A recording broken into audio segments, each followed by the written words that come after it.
Redeeming Amazon points for cash is a simple process that anyone can do. Today, I'll walk you through each step to make it easy for you. First, head over to the Amazon website and log into your account using your username and password. Once you're logged in, navigate to your account section. Depending on the type of rewards you have, you may find your rewards balance under different headings, such as Amazon Rewards or your payments. Locate the section that displays your points or rewards balance.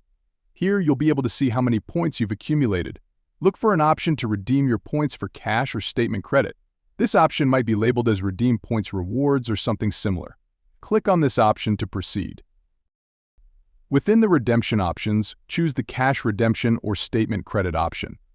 This typically allows you to convert your points into a cash value that can be applied towards your Amazon purchases or as a statement credit to your credit card account. Follow the prompts to confirm your cash redemption request. You may need to specify the amount of cash you wish to redeem or confirm the redemption terms before finalizing the process.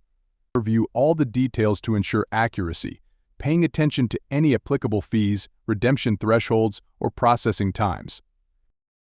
Once you're satisfied with the redemption details, proceed to complete the redemption process. This may involve confirming your request and waiting for the redemption to be processed. After the redemption is processed, the cash value of your points should be applied either as a credit to your Amazon account or as a statement credit to your linked credit card account, depending on the redemption option you selected.